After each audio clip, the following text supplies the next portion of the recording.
Alright, welcome back to Uber Gear. This is part 2 of 2 of the 1965 Triumph Spitfire head gasket replacement.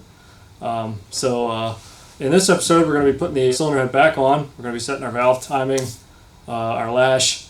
We're going to be putting our valve cover gasket back on, and then we'll be firing it up, making sure that we got no leaks. And yeah, so here we go.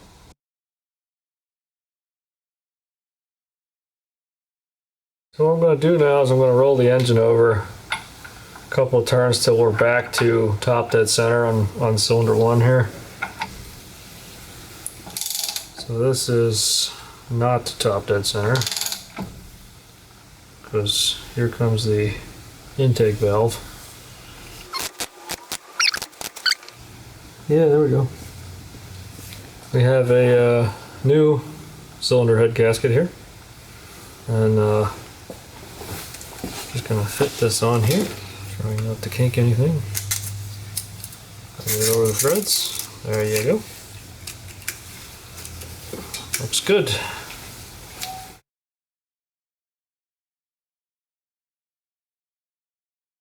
So now we're gonna put our cylinder head down on top of our block here. We just gotta get everything lined up. Oops. Alright, there we go. Oh no. He's got me. A sweatshirt. Oh, Jesus. Alright, there we are. Boom.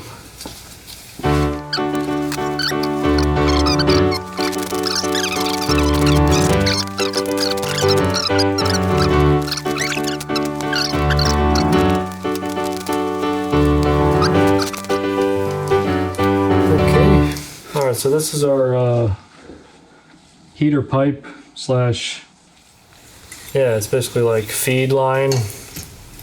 Well, actually that's the feed line, but this feeds our intake manifold. It's like the return from the heater core goes in here, and then the intake manifold goes in here like this. So this thing we're just going to slip behind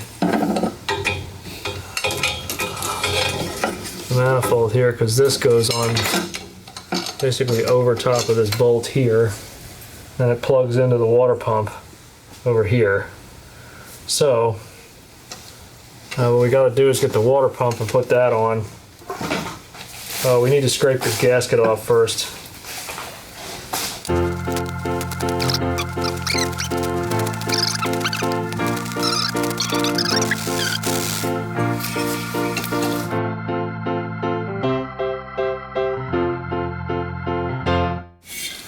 Alright, so now we're going to put the water pump on. I'm going to need the bolts and the gasket.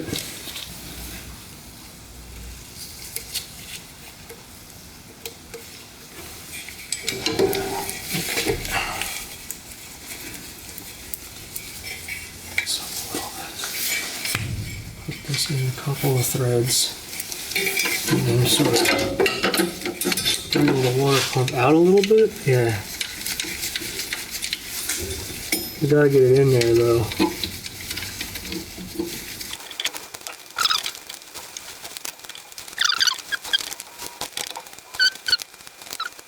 Is it going in? Yeah, I think so. Yep, finally. Okay, cool. That's the key. So I'm gonna put this back now. Yeah, and that'll tighten it more. Give me a second.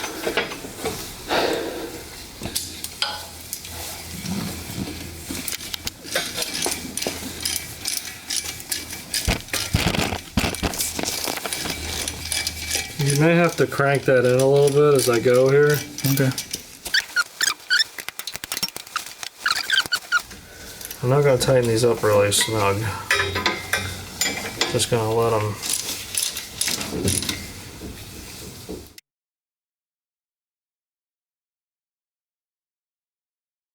Okay, so now we're going to be torquing down our head nuts here. I actually replaced what was on it with these nicer ARP bolts, or nuts. after we got all our threads chased, we put our water pump on so we could get our crossover pipe here installed. So now I'm going to do this in 3 stages. I'm going to go 25 foot-pounds, and I'm going to go 35 foot-pounds, and then I'm going to finalize it at 45 foot-pounds. So we'll follow our tightening sequence, yeah, so let's get started.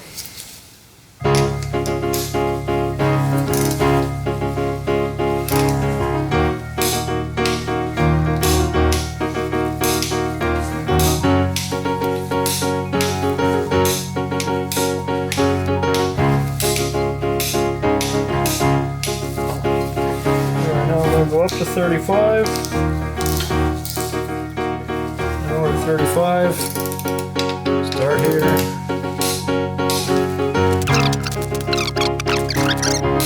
11. All right, now we're going up to 45. Okay.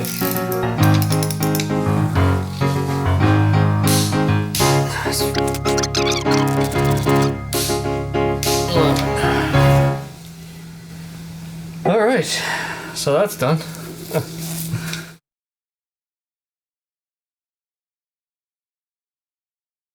What we're going to be doing now is installing all the valve train gear.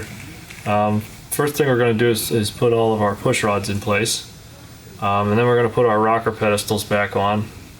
We're going to see roughly which ones we're going to have to let the tension off of so that we can screw bolt this down properly without actually actuating the valves while we're trying to tighten it down. I have a little cup of oil here because these aren't solid state lifters, they're not hydraulic, so I'm just going to dip these in and plunk them in the hole, and then I'll put a little oil in the cup right there before I put the rocker shafts on, just to make sure everything's lubricated for when we start it up. But I'm going to go ahead and do that. I'm going to pull all the tape off here one at a time, but as you can see I have them all labeled, so we'll be able to just put them back in the exact order they came out of.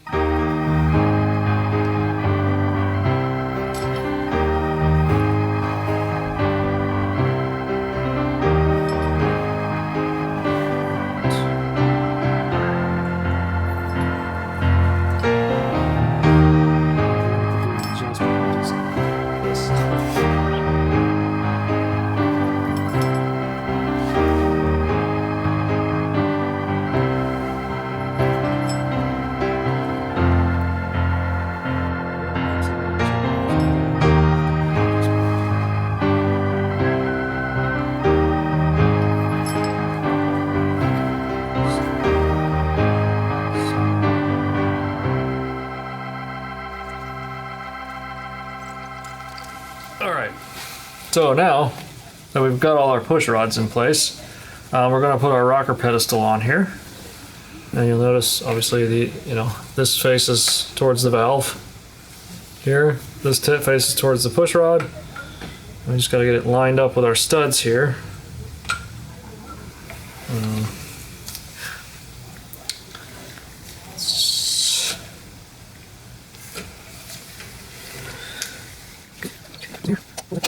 Alright, so what we're having here is I have all these valves set for their original lash, like adjustment, without actually backing any of these off. So kind of run into here is that I need to get this down further, but obviously we will have to take some of the slop out of this in order to get it to go back down. I think what I'm going to have to do is I'm going to have to back off the adjusters here, because as you can see, because this valve here is opening, it's not letting me push this all the way down. So and that seems to be the only one. So we're going to back this one off, and then we're going to see where we fit.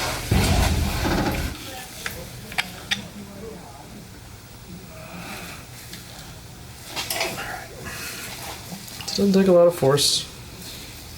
You basically have to just keep backing it off until it's... Okay, so now, where's the next one that stops us? 'Cause there will be another one. And yes, there will. So,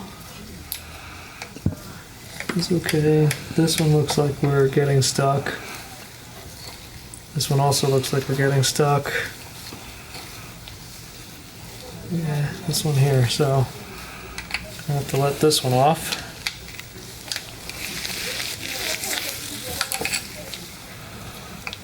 It stops. Okay. There we go. Okay. That's in there. This is here. This is here. Okay, I think maybe what I should do is just let most of these up because this one's not in the right spot. But that's okay now. Okay, now I need the nuts.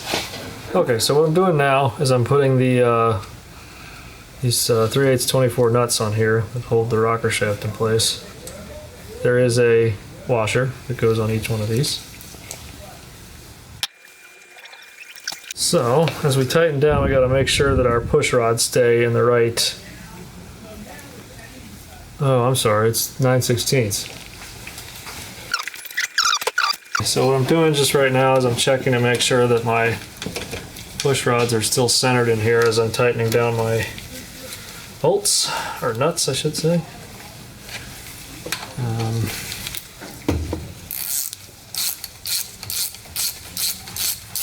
So as you can see, it's beginning to slightly actuate this valve right here. So before I finish tightening that, I will definitely want to tighten down on this area here.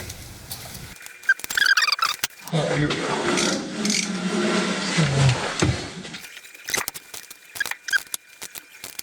I'm just basically bouncing between these studs to make sure I don't, put too much pressure on one spot.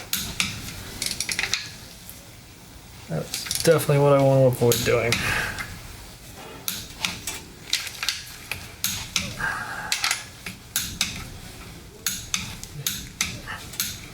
That should be good.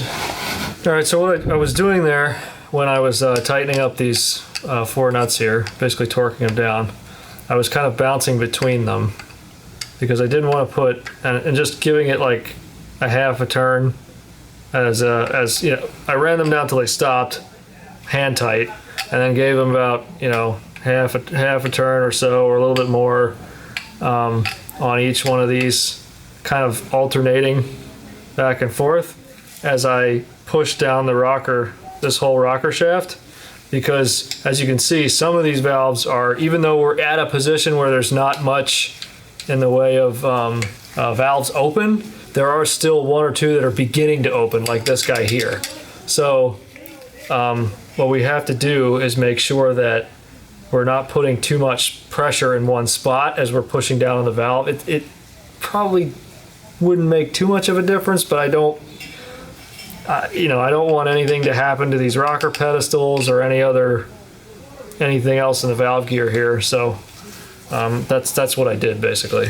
And the next step is we're going to rotate our engine. As you can see here, we've got some looseness. Right, so this one is top dead center. And what we want to do is basically check this against a feeler gauge to make sure that our valve lash is within spec of what the manual tells us, which is 0.010 of an inch cold. So we'll get out the feeler gauge, we'll put it in here, we'll make sure that that's set right, and then we'll continually rotate the engine, setting the valves in following the timing order, which is would be 1432. So we'll get it set up, but we'll come back in a second once we have our feeler gauges, and I've got my 1/2 inch crank pulley ratchet here, and then we'll come back in a second with to do the valve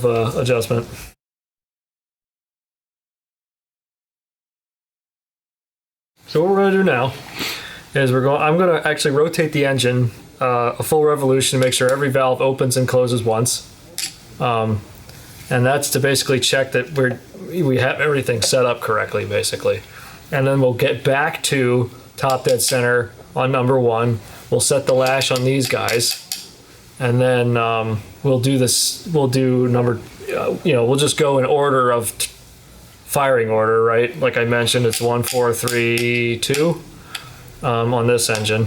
So we'll start here, we'll move here, then we'll go to here, then we'll end up here.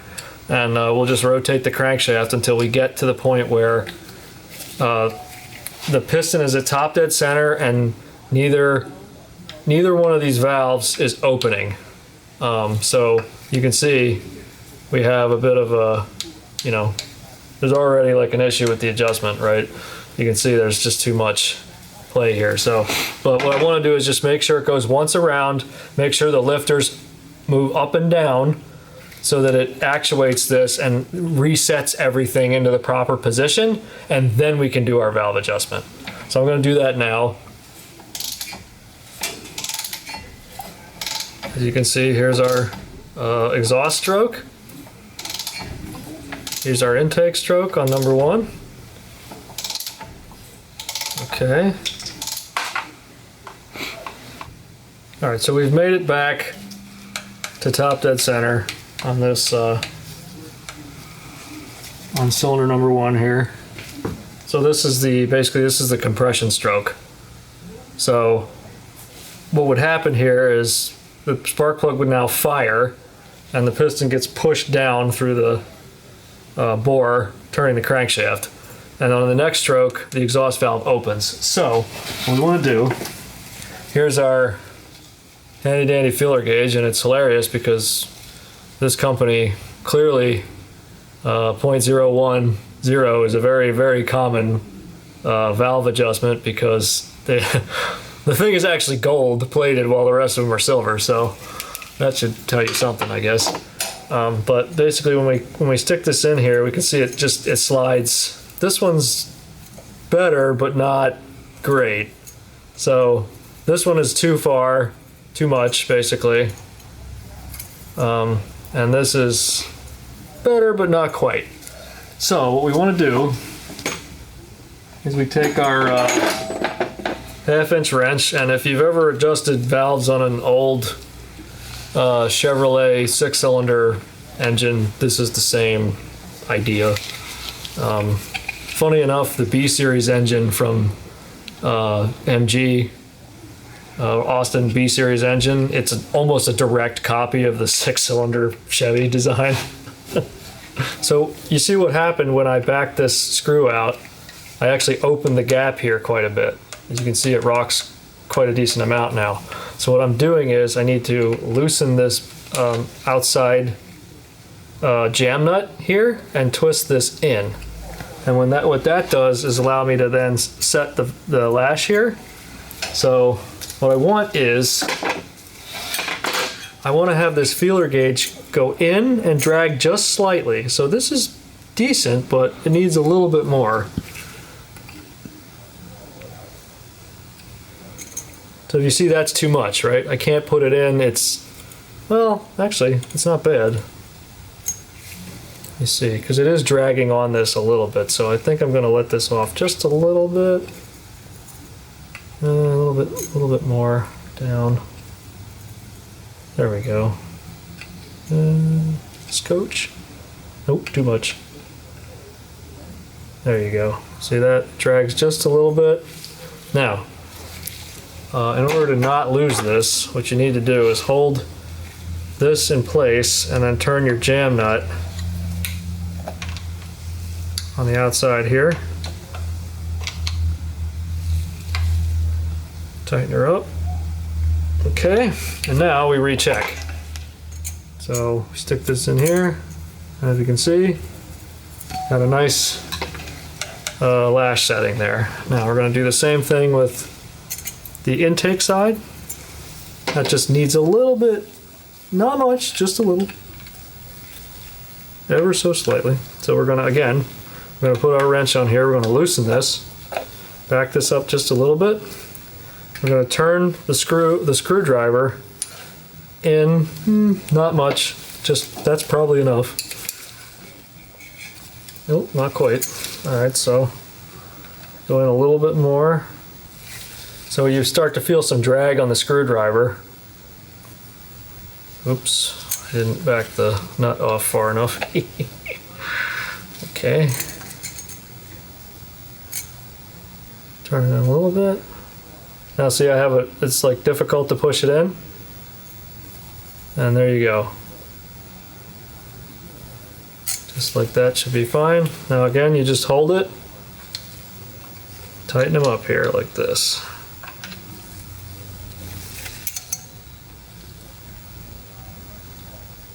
Okay, then we double check. Make sure that we didn't screw something up here. Yep. Pretty good. All right, now we're gonna move on to the next cylinder. All right, so we've done number one. Since our firing order is 1, 3, 4, 2, we're gonna move on to number 3. Now, what you'll see happen here is as I turn the crank, the intake valve on number 4 will open, and you can see the exhaust valve, or is this the intake? Yeah, this is, you can see the intake valve closing here on number 3. If I keep turning, you see the intake valve closing, which means we're on the intake, the suction stroke, right? So that means we're gonna go once more around, and as the piston comes back up, we're compressing our charge, our fuel air mixture. So once we get to the top here, to the right, oh.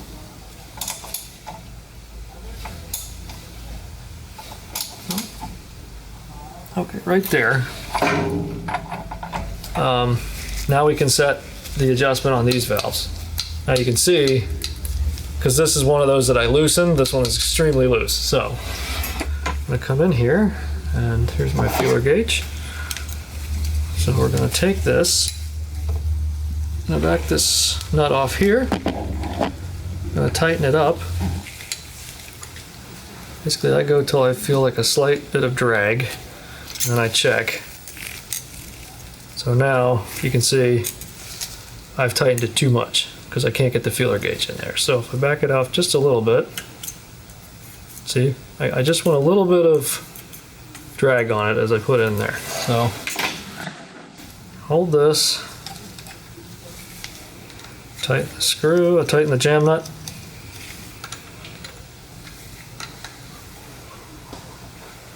Okay. Now we move on to the exhaust side.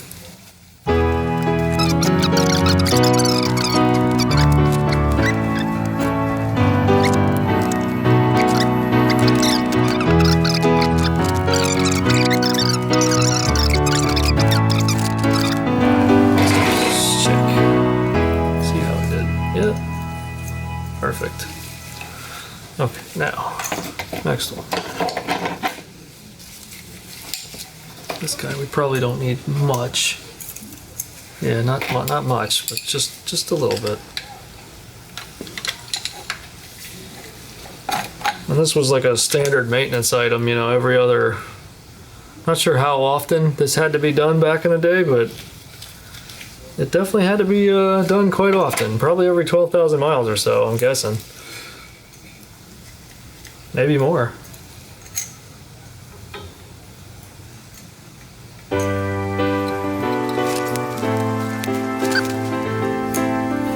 Yep, there we go. All right. So if we do one more revolution again, you can see here's our intake closing.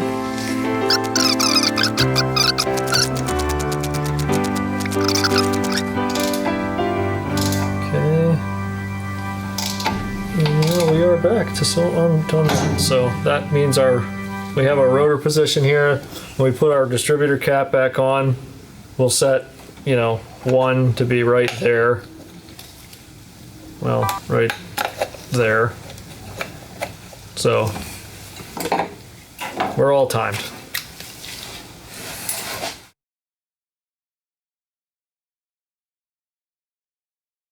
What I'm going to do now is I'm going to put the valve cover onto to cover up the rocker shafts and everything here. Basically, at this point, we're done with the valve train, so I just want to put the cover back on it to stop any dust or dirt from getting into the engine from here on. What I wanted to just point out with these rocker covers, and I highly recommend this, put a bead of RTV around the outside of the rocker cover, put your gasket on it, and then just let it dry, and then put it on your engine. Because that will hold the gasket nicely in the sealings channel. It'll seal it around the channel here, and then all you got to do is compress it down on top of the engine. Because putting the gasket in there and trying to have it, you know, stay in the channel while tightening it, it's never going to work. So I always just use RTV on this. And you don't need a lot, just the black stuff will do it, or the gray stuff. It just holds it nicely in the channel. Yes, you do have to scrape it if you have to change the gasket, but it works a lot better than just trying to, you know, do this whole finagling thing while trying to get this valve cover on it. I just can't get that to work, so the RTV really works well for me, so that's what I do. All right, moving on.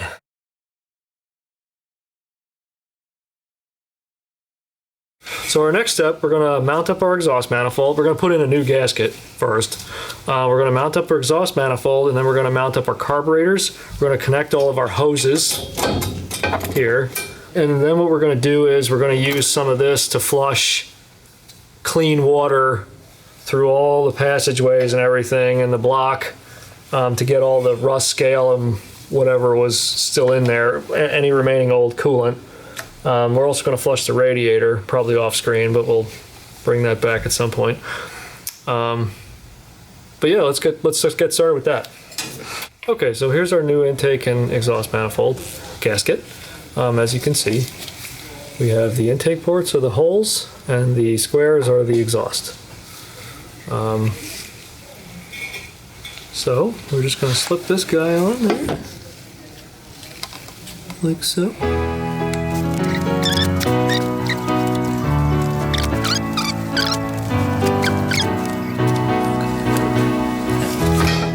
Take this guy.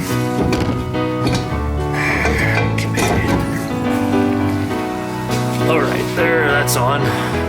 Okay, so we've got our exhaust manifold in place. It's really just held on by these two, you know, nut washer combinations. All right, so here's one. Take that one off a little bit. Okay, here's our second one. We put our washer on first, followed by our nut. And in typical British fashion, these are all 3/8 24 fine thread. Okay, I'm just gonna make these tight, not like crazy tight, and then we'll torque them. You can't see what I'm doing. Okay, that's good enough for now. All right, so I'm just gonna torque these up to, you know, a reasonable amount. I'm setting these to 30 foot-pounds at the moment, so I'm sorry that I'm working weirdly, but this is the easiest way to film this. Okay.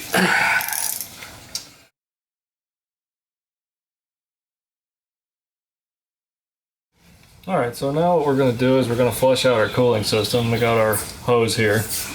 And we're just going to spray water through the system, trying to get most of the junk out of here. The only issue we really have is that we can't get much through the block without blocking this hose off here. So we may have to squeeze that at some point just to stop it from basically back the water up and then have it go this way and out the block, but we'll see what happens. All right, so there we go.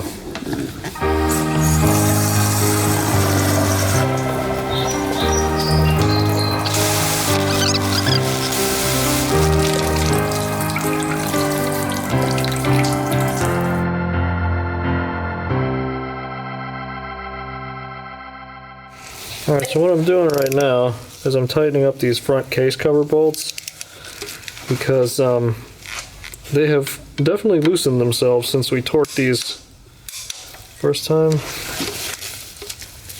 I think I'm going to set these at 15 or maybe 20. Not sure. Let's see. See how this feels.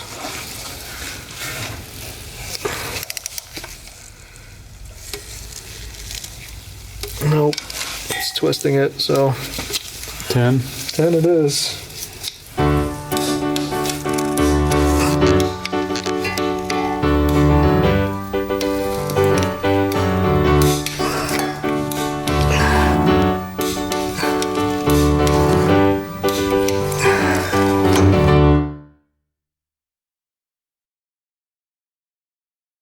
So now we're going to go ahead and put in our radiator here. We actually flushed this out off camera because it's a mess when you do it. So, but it fits in pretty easily. Just got to slide it between the radiator supports here. What I do is I put the lower hose on it here first, and then I kind of get that in place.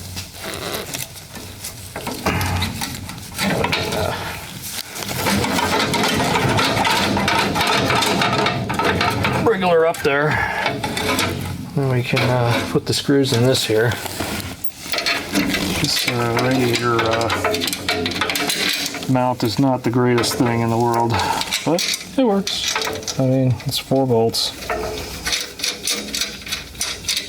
I guess it's better than the MGB that has 7,000 bolts that hold it together.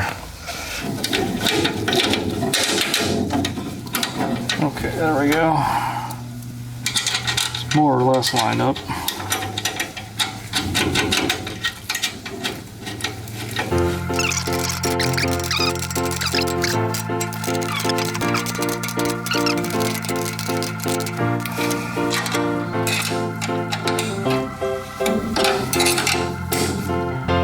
Okay, there we go.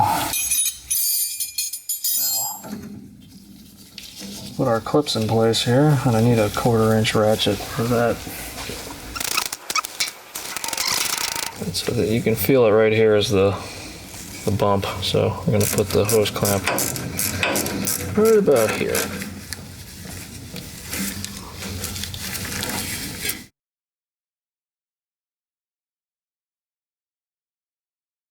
So we put the intake manifold on here. We did have to give it a couple of taps with just a dead blow just to seat it properly, because it is kind of a tight fit. So that's why we don't have it on camera, but we just kind of needed too many arms. But so we're just going to hook our hose lines back up here. This, okay. Then we'll go ahead and tighten up our clamps, but we have all of these guys here, and we have 4 of them, and they go on the studs. And they kind of act as spreaders for the nuts. So we have those. You do have to kind of get in here with these, make sure they're oriented in the right direction. The front 2 tip this way, the rear 2 tip that way. You'll be able to tell because there's little like bumps on the intake manifold where they were previously.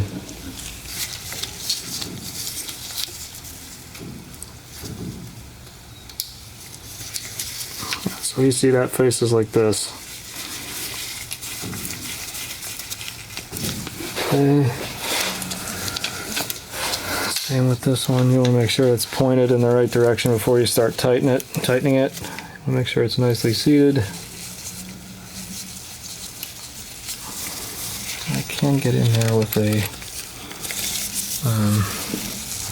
wrench after this, but ideally a torque wrench, but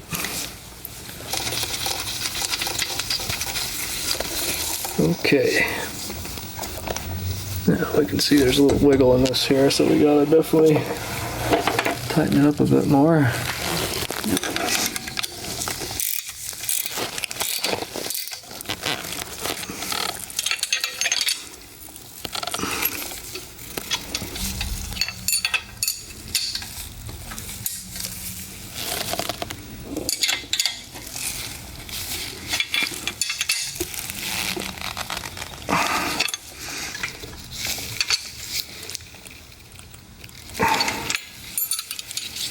Wiggle.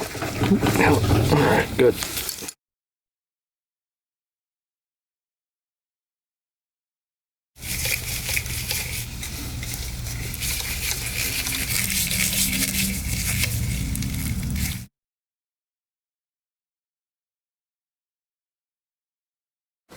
Alright, so what I'm going to do now is I'm going to partially fill this through the heater core.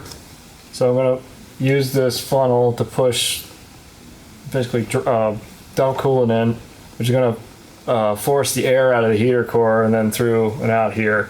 Just, it eliminates one source of air bubbles in this.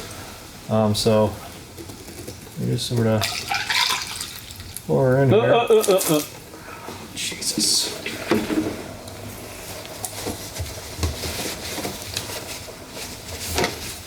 Is that draining at all?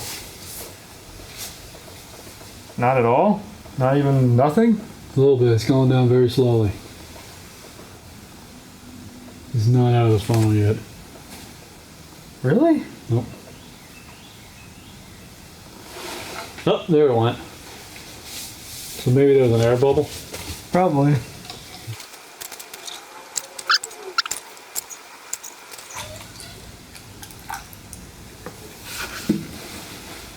I think I'm gonna stuff this in here. And we're just gonna fill the engine.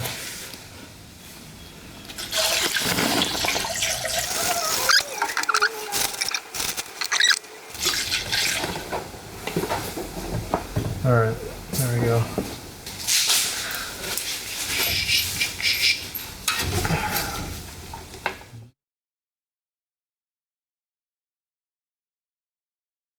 So our level of coolant is up to about here in the engine block. So we have our new gasket, we have our thermostat, which I bought new the last time we did this, so I'm pretty sure it's still good. Plus we didn't have any overheating issues. So this guy just kind of drops in here. Your gasket goes on here, like that. And your water pump elbow goes over there. And your two bolts go in here.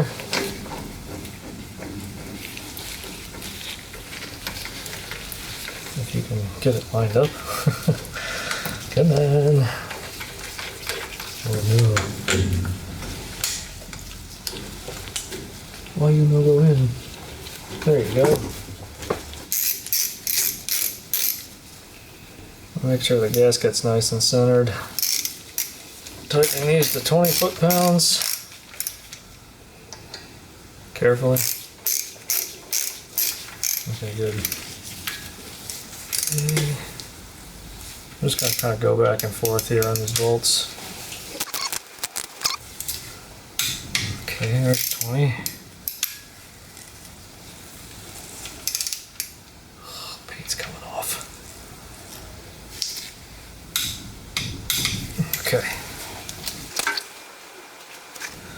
I'm just kind of squeezing the lower radiator hose to try and get the air out, but it looks like we're okay. Because the level's right at the top of the radiator. So there will be some air purge that happens once the thermostat opens, but you know, otherwise we should be fine. We can put our cap back on it. Or we can just start it to make sure it, you know, does that. But I guess the next step is we're going to put our fuel line back in place, and then we're going to put our distributor line back for the vacuum advance, hook up our wiring, put our generator back in. Yeah, so we'll continue. Alright, so now we're going to go through here and reconnect our distributor line. There's a little nipple right here on the front carb that is our vacuum source for our distributor advance. This, we just have a little stretch hose that just kind of goes over this, like so. All right, and this just sort of drapes over here, and then we plug into our vacuum advance right there. All right, there it is. Next is our fuel line. Putting Teflon tape on here just to stop any small leaks from occurring. This is what does most of the seal here, this compression fitting, but it's not great. This is not a super good design. Needs improvement. Also, if you look at this fuel line, you can see how just it's bent in all sorts of weird ways. So it's gonna come in here. We're gonna screw her in there. Hopefully it's gonna thread.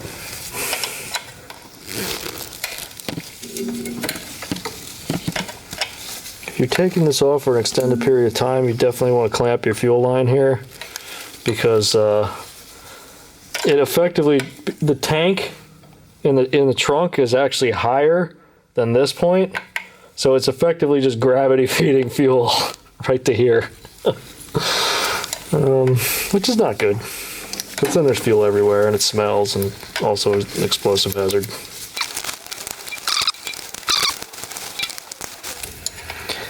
I think this is pretty good, but we won't know until we, you know, try and start it and have fuel squirting everywhere.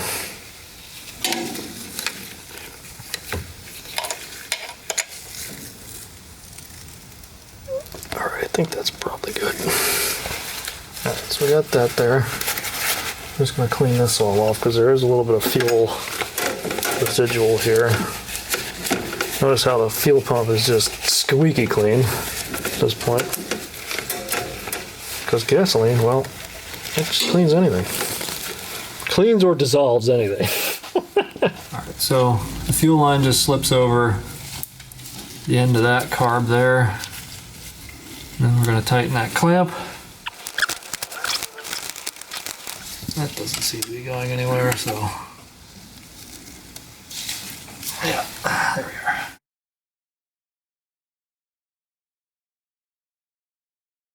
So the alternator, or generator, I keep saying that, has these brackets here, and then this is the adjuster bracket.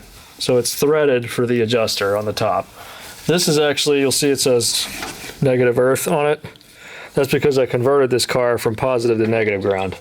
This car originally came as positive ground, so make sure when you're working on one of these that you check, you know, before you do anything, if it's new to you, if the car's new to you, etc. Before you do anything, make sure you check, before you connect any of the, you know, let's say you get one, doesn't have a battery in it, you know, check which one of these terminals goes to ground, which one goes to positive, you know, positive, and then look at these Lucas generators, because you'll see it'll either say, I have the old body somewhere, but it says POS on it if it's positive ground.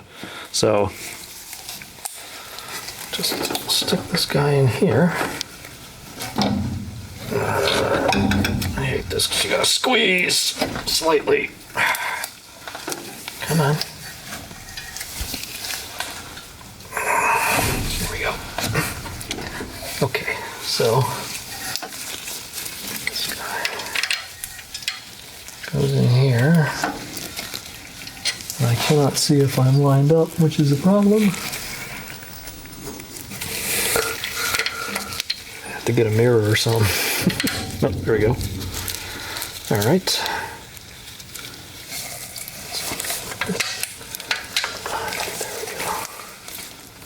Okay, so we're putting in our last bolt here. It is important to note that this bracket, when you tighten it down, it needs to be parallel basically with the top of this.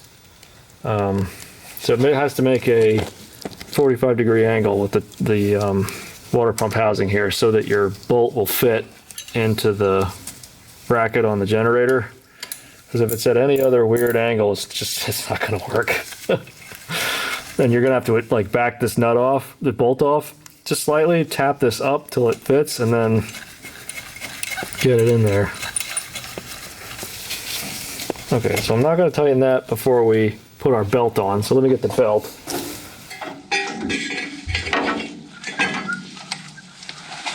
Okay, here's our belt going on. And looks like we still need a little bit. One thing we have here is that the spark plug wires tend to get in the way of what we're doing here. And a few other things kind of fight us. So, just have to get that on. Nobody's being a hero. Okay, there we go. So,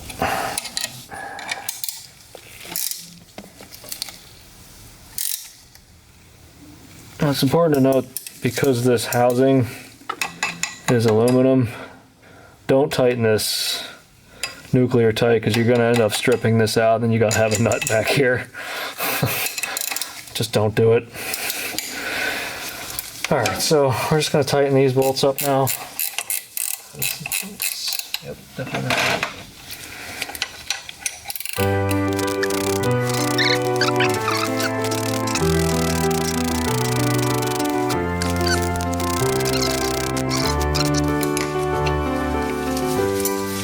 That should hold her pretty good. Now I did add a little bit of a thicker washer in here, just to shim this a little bit. All I had was a locking washer in here, and it wasn't working too well, and it wasn't holding the tension on it too well. So that's what I did. I just found this in the washer bag of magic that we have, and put that in there. All right, now we got our electrical connections. We have our field lead here. Like I mentioned when we took it off, it's brown with green. He goes up on here.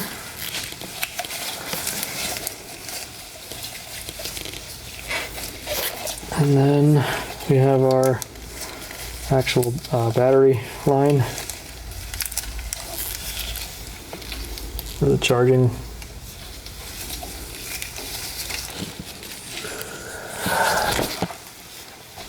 Both of these end up back here at this control box, which is just a series of relays inside that control regulate the voltage of this system.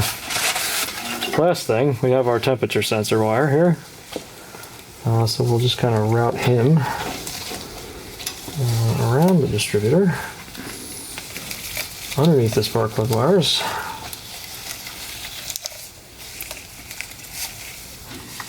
Here we are, just plugs into the spade connector on this sensor, and that drives our gauge inside of the car to let us know what the cylinder head temperature is.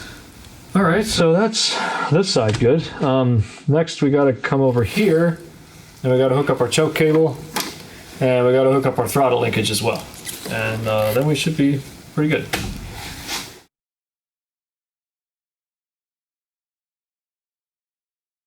All right, so here's our throttle linkage. What you have is just a little ball and socket joint here. And there's a little cross head. This is actually threaded in here, so you can adjust the tension on this joint here by moving this in and out. I have it pretty loose, but you know, whatever. But what I did was, when we rebuilt this car the first time, when we took this, I basically put some grease in here so you can see it moves really nice. Before it was very stiff and just like terrible. So that makes your throttle pedal also very stiff because this thing can't, you know, move nicely. There's also, on this armature here, you'll notice there's a return spring down here. So if this is missing, you're going to have a problem because this is what drags your throttle back to fully closed. If you don't have this spring, or it's old and it's weak and it's not doing anything, that's why you may have to lift up on your throttle pedal to get it back to return to idle. Another thing to note, which happened on this car, there is a rubber grommet on either side of this pivoting shaft here. You can see it. And when those aren't installed, this whole thing is super sloppy and just all over the place. And it also can get like bound up and stuck sometimes.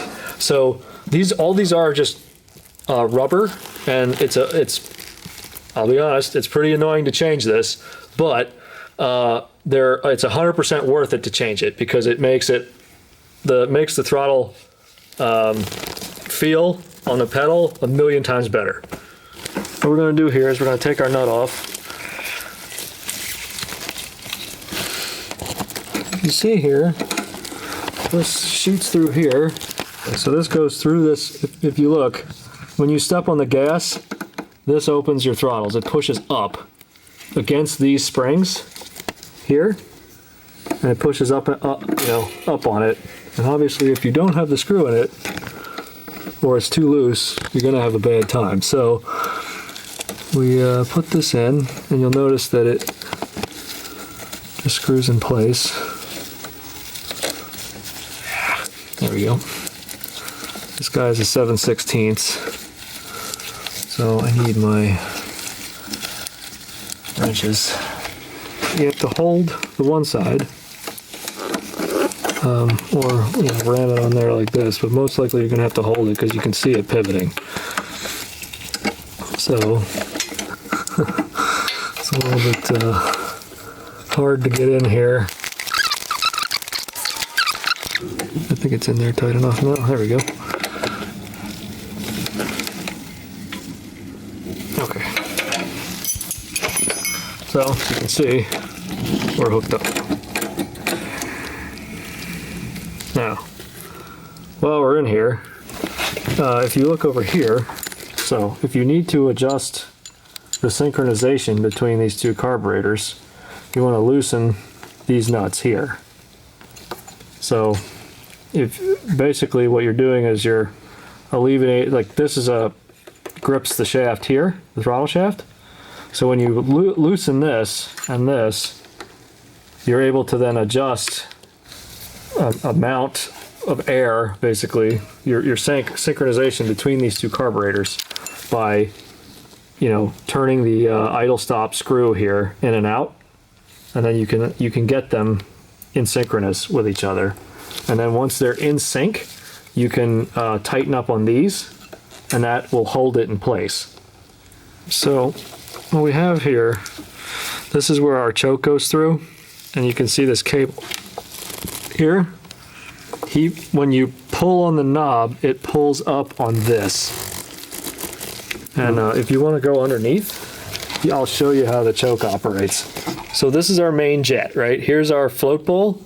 Here's the fuel is delivered from the float bowl through this line to the main jet here on these SU carburetors. Now, in order to provide choke, inside the carb there's a needle that passes through this jet here.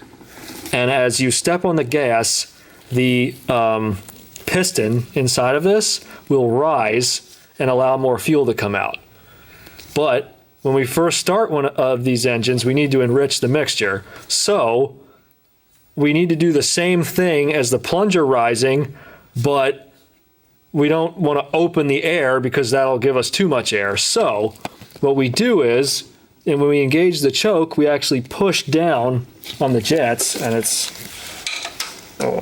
sorry, it's a bit stiff, but this will open up. As you can see, the jet drops,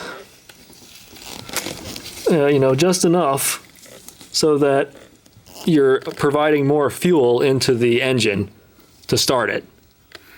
The fuel passage around the needle is now wider and allowing more volume in.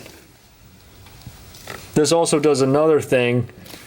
In addition to pulling these jets down when you open the choke, it kicks the throttle open just slightly.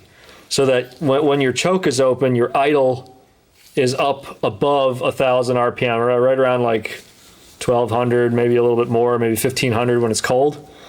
And as you release it, it actually puts the throttles back to their stock position, which is your idle speed. Okay, so you might notice if your car is probably going to be slightly different. This one has a custom-made bolt, which is actually just a hex head bolt with a hole drilled through it, and that's our guide for our choke cable here. But so this guy just goes through here. Now I dropped a piece on the floor, but so this little guy holds our choke cable, and tightening on this screw here clamps the choke cable in place. So this thing goes through the hole in the lever here. You can see it right there. You thread that down through. So that goes you thread it all the way down till this stops in this hole here. And then what we want to do is we want to tighten up on this screw. So give me 2 seconds and I got to get a screwdriver. Okay, so get in here. And we want to turn this screw in. So we're having a short screwdriver would really help.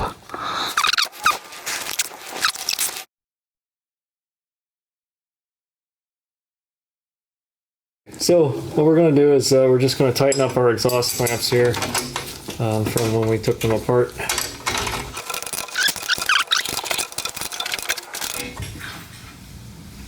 Alright, that should be fine. Alright, this isn't going anywhere. Alright, we've tightened up this clamp, now we're going to do this one.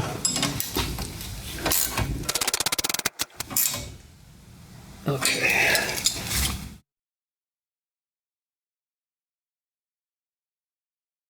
If you have any old British car, MGs, Triumphs, they all take 20W50 motor oil.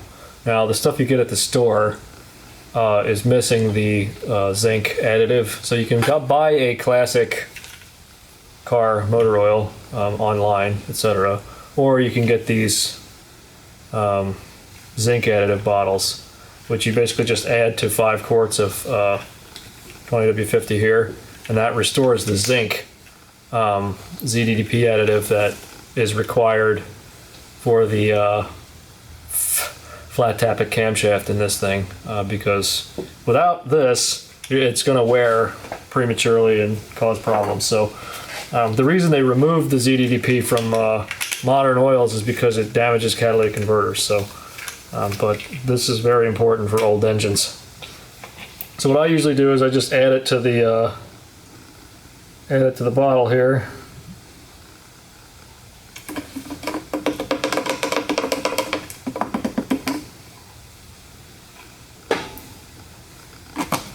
Kind of shake this around a little.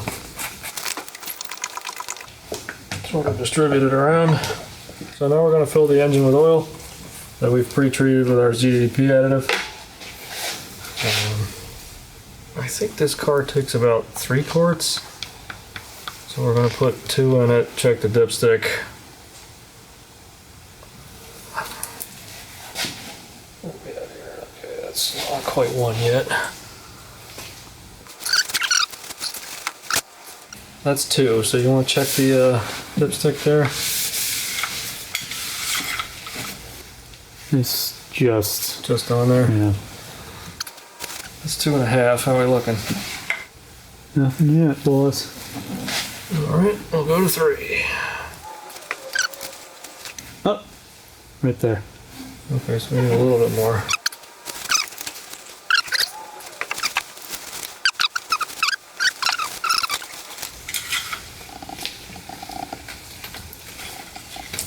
It's slightly above the line, but it's okay. Ah, crap. Well, it'll fill the oil filter and It'll be fine. Alright, so what we're going to do now is we're going to basically test fire the engine. First thing that I like to do on these after doing any sort of major work to any engine is to basically crank the motor with the coil disconnected. You can see the wire here. I've disconnected it. So we have no spark, and we're just going to build oil pressure first and foremost.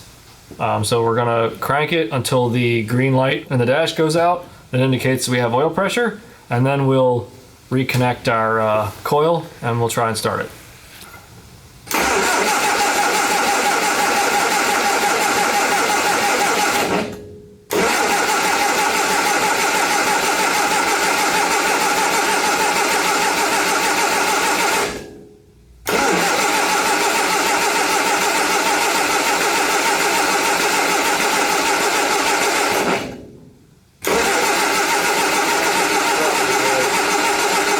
Let me see.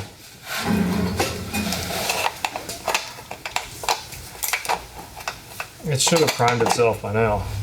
Oh yeah, it's primed. So now we're going to hook our coil wire back up. Okay. Make sure all of our plug wires are seated nicely. Okay. Everything's good. All right. Okay, if you want to pull the choke out for us there.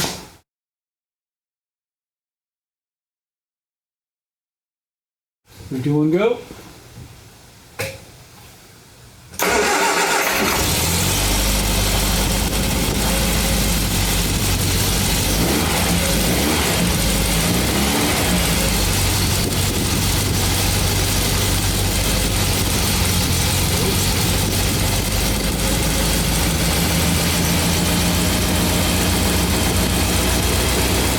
All I'm doing is just turning the idle speed in a little bit when it's on choke.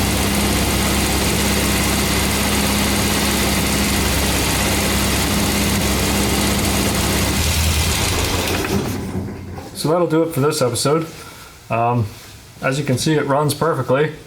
We might have to do a little bit of adjustment, but I've been looking around with a flashlight here and checking out where all of our previous leaks were. There's nothing leaking out of the back of the engine where the main culprit for the oil, the big oil leak was, so that's good. But what we will have to do is we'll have to just drive it, get it up to full operating temperature, and then check the coolant, and then check for leaks all around the engine. But other than that, we're good. And as always, do what you feel, keep both feet on the wheel. You don't have to go home, but you can definitely watch our next video. So till next time. Thanks for watching.